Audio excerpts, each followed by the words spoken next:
Hi guys, welcome to my channel. நம்ம collection வீடியோவில் இன்றைக்கி 2 days vlog தான் பார்க்க போகிறோம். புதுசாக யாராவது என்னோடய சேனலில் பார்த்துக்கிட்டு இருந்தீங்கன்னா பாருங்கள். என்னோடய வீடியோஸ் உங்களுக்கு பிடிச்சிருந்தால் மறக்காமல் லைக் பண்ணி சப்ஸ்கிரைப் பண்ணி பக்கத்தில் உள்ள பெல் ஐக்கானையும் கிளிக் பண்ணுங்கள். இது வந்து டியூஸ்டே மார்னிங் நம்ம வீட்டில் என்ன பிரேக்ஃபாஸ்ட்டுன்னு பார்க்கலாம். நான் வந்து இன்றைக்கி பரோட்டா கொத்து பரோட்டா போடலாம்னு சொல்லி தான் எடுத்துருக்கிறேன். இதில் என்னென்ன பொருட்கள் சேர்த்துருக்கேன்னு பார்த்தீங்கன்னா, பட்டை, கிராம்பு, ஏலம், தக்காளி, வெங்காயம், இஞ்சி பூண்டு paste, capsicum red colour, yellow colour, அப்புறம் கரம் மசாலா, பிரியாணி பொடி சேர்த்துருக்குறேன். கறிக்குழம்பு நம்மள்ட்ட இருந்துச்சுன்னா அதையும் சேர்த்துக்கலாம். என்கிட்ட சிக்கன் 65 பொரிச்சது இருந்துச்சு, அதையும் சேர்த்துக்கிட்டேன். சேர்த்து நல்லா பிரட்டி எடுத்துக்கிட்டேன். சுவையான சூப்பரான கொத்து பரோட்டா ரெடி. வாங்க சாப்பிடலாம். மார்னிங் பிரேக்ஃபாஸ்ட் முடிச்சுட்டு என்னோடய பையனை இன்றைக்கி நான் ஸ்கூலில் நான் தான் விட போனேன். என்னுடைய ஹஸ்பண்டுக்கு ஒரு வெளியில் போக வேண்டிய வேலை இருந்துச்சு, அவங்க போயிட்டாங்க. அதை நான் தான் கூட்டிகிட்டு போய் ஸ்கூலில் விட்டுட்டு வந்தேன். நெக்ஸ்ட் என்ன பண்ண போகிறேன்னு பார்த்தீங்கன்னா, இன்றைக்கி மீன் எதுவும் கிடைக்கல, குட்டி மீன் தான் கிடச்சிருந்துச்சி. சுவார மீன் சொல்லுவாங்க எங்கள் ஊரில் இந்த மீனை. நான் அதான் இப்போ க்ளீன் பண்ணிக்கிட்டு இருக்கேன். நான் எப்படி இதை க்ளீன் பண்ணுவேன்னா, சைடில் கத்திரிக்கோலை வச்சு முள்ளை 2 பக்கம் கட் பண்ணிவிட்டு, அந்த மண்டையோடு இருக்கும்ல அந்த சொண்டுன்னு சொல்லுவாங்க, அதை அப்படியே 2 பக்கம் எடுத்துருவேன். எடுத்துக்கிட்டு அந்த வால் பக்கத்தில் மேலே பார்த்தீங்கன்னா ஒரு நீல கோடு மாதிரி இருக்கும், அதை நான் அப்படியே கத்திரிக்கோலால் கட் பண்ணி எடுத்துருவேன் 2 பக்கமே.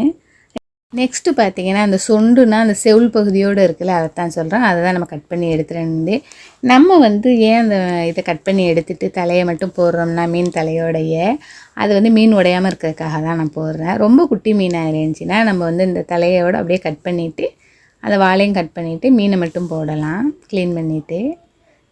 லேசாக கத்திரிக்கோலை வச்சு அந்த பக்கம் செவிலில் ஒரு வெட்டு, இந்த பக்கம் ஒரு செவிலில் ஒரு வெட்டு, அவ்வளோதான். 2 பக்கம் இப்படின்னு தூக்கணும்னால மீன்லேருந்து தண்ணா கலந்து வந்துடும். இது மீன் கட் பண்ணுறதுக்கு ரொம்ப நேரம்லாம் எடுக்காது. இப்போ மீன் கட் பண்ணியாச்சு. நம்ம இப்போ மீனை உப்பு போட்டு உரசி எடுத்துடலாம். நான் இப்போ 2 மீனையுமே உங்களுக்கு வச்சு காட்டுறேன். அதோடைய டிஃப்ரெண்ட்டையும் இதோடைய டிஃப்ரெண்ட்டையும் பாருங்கள். இது நமக்கு தலையை கட் பண்ணது.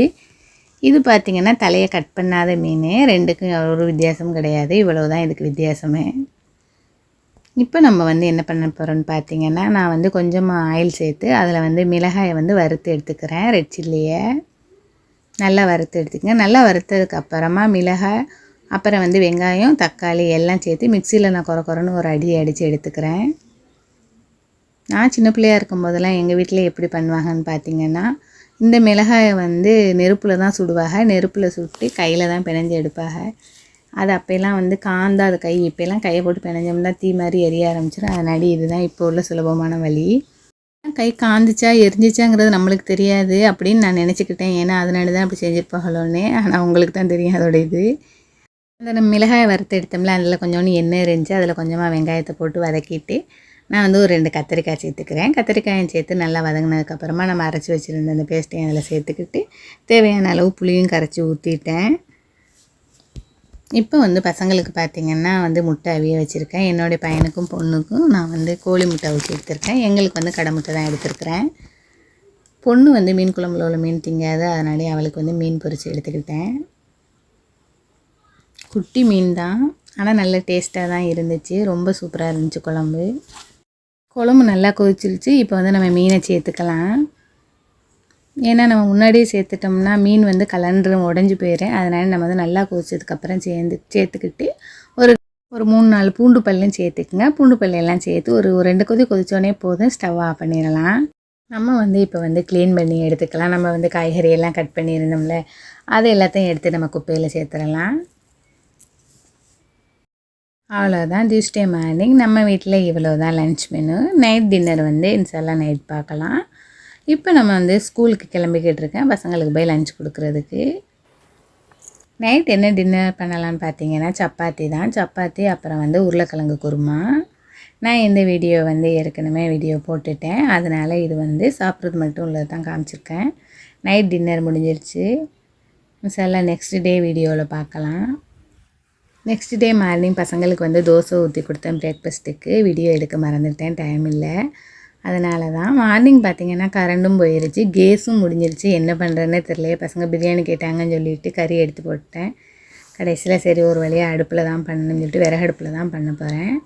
நம்ம வீட்டில் கேஸ் முடிஞ்சிருச்சு. செகண்ட் தோம்பு இல்லாமல் இல்லை, செகண்ட் தோம்பு இருக்குது. ஆனால் நான் 15 வாங்கி வைக்கல. கேஸ் விலை ஏறினதுலேருந்து கேஸ் வாங்கி வைக்கிறது இல்லை. அதனால் நான் எப்போவுமே கேஸ் முடிஞ்சிட்டா ஒரு 3 டேஸ் அல்லது 4 டேஸ் வந்து நான் அடுப்புலேயே பழகிக்கிட்டேன் வேலை பார்க்குறதுக்கு. ஆனால் இப்போ வந்து ஒரு சம்திங் ஒரு 3 மாதமாக நான் வந்து கேஸில் தான் வேலை பார்த்துக்கிட்டு இருக்கேன். அதனால இப்போ வந்து என்ன பண்ணுறதுன்னு தெரியல. ரொம்ப நாளைக்கு அப்புறம் அடுப்புக்கிட்டால போகவும் வேலை ஓட மாட்டேன்ருச்சு. அதனால் டக்குன்னு 10 மணியில் இருந்து 12 மணிக்குள்ளே பிரியாணி போட்டு தால்ச்சா போட்டு முட்டை அவிச்சு பசங்களுக்கு முட்டையை கிரேவி பண்ணி கொண்டு போயிட்டேன்.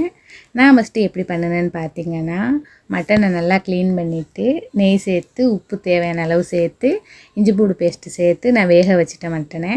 பக்கத்தில் என்ன பண்ணேன்னு பார்த்தீங்கன்னா, பருப்பு அதில் வந்து காய்கறி தால்ச்சாக்குள்ள காய்கறிலாம் ஒன்றாவே சேர்த்து அவிய போட்டுட்டேன். கறி மசாலா தூள், மஞ்சள் தூள் எல்லாமே சேர்த்து நான் அவிய போட்டுட்டேன். மட்டன் நல்லா வெந்துருச்சு. மட்டன் நல்லா வெந்ததுக்கப்புறமா நம்ம வந்து பிரியாணிக்கு தாளிச்சிக்கலாம்னு சொல்லிட்டு எடுத்து வச்சுட்டேன். இப்போ வந்து ஃபஸ்ட்டு நம்ம என்ன பண்ண போகிறோம்னா, தால்ச்சாக்கு தான் நான் தாளிச்சிக்கிட்டு இருக்கேன். பட்டை, கிராம்பு, ஏலம், வெங்காயம் எல்லாம் போட்டு நல்லா வதக்கிக்கிட்டேன்.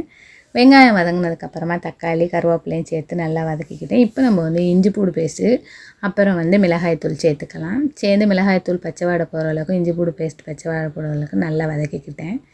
இப்போ நம்ம பருப்பு, காய்கறி எல்லாம் சேர்த்து அவிச்சு வச்சுருக்கோம்ல மசாலா போட்டு, அதை வந்து நம்ம இதில் சேர்த்துக்கலாம். சேர்த்து க்ளோஸ் பண்ணிடலாம். அவ்வளவுதான்.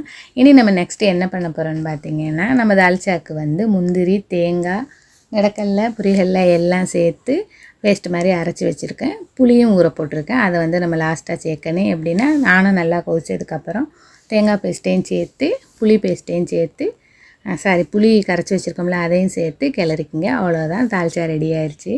இப்போ பிரியாணிக்கு நான் தாளிச்சிட்டேன். பசங்களுக்கு வந்து லஞ்ச் பாக்ஸில் வந்து குழம்பு ஊற்றி வச்சுலாம். என்னோடய பையனுக்கு பொண்ணுக்கு 2 பேருக்கும் ஒன்றா தான் சாப்பாடு கொண்டு போவேன். நான் ஸ்கூலில் ஒரே ஸ்கூல்னால பையனுக்கு ஊட்டி விட்டுட்டு பொண்ணுக்கு கொடுத்துட்டு வந்துடுவேன். எப்போவுமே வந்து நான் வந்து வீட்டுக்கு வந்துடுவாங்க அவங்க சாப்பிட, நான் போக மாட்டேன். எப்போவாவது என்னோடய ஹஸ்பண்ட் வெளியில் போயிட்டேன். பிரியாணிக்கு பட்டை, கிராம்பு, ஏலம் எல்லாம் போட்டு வெடித்ததுக்கப்புறமா தக்காளி, வெங்காயம், முந்திரி, கிஸ்மிஸ் எல்லாம் சேர்த்து நல்லா வதக்கி இஞ்சி பூண்டு பேஸ்ட்டையும் சேர்த்துக்குங்க. பேஸ்ட்டு பச்சை வாடை போனதுக்கப்புறமா பிரியாணி பொடியும் சேர்த்துக்கிட்டேன். பிரியாணி பொடி சேர்த்து கொஞ்சம் நேரத்தில் நம்ம வேக வச்சுருந்தோம்ல மட்டன், அதையும் சேர்த்து நல்லா வதக்கிக்குங்க. நெய் சேர்த்துக்குங்க. நல்லா வதங்கினதுக்கப்புறமா 2 கப் அரிசிக்கு 4 கப் தண்ணி சேர்த்து கொதிக்க வச்சுருங்க. நான் இதில் கறியை வேக வச்சிருந்த தண்ணி சேர்த்து தான் 4 கப் வச்சேன். தண்ணி நல்லா கொதித்ததும் அரிசியை கொட்டி கிளறியாச்சு. சுவையான பிரியாணி ரெடி ஆயிடுச்சு. நெக்ஸ்ட்டு பாத்திரங்கள் விளாட்னு பார்த்தா எங்கள் வீட்டில் வந்து கரண்ட்டும் இல்லை. சொல்லப்போனால் மிதயங்களில் தண்ணி வச்சுருந்ததுக்கு பைப்பும் உடஞ்சி போயிடுச்சு.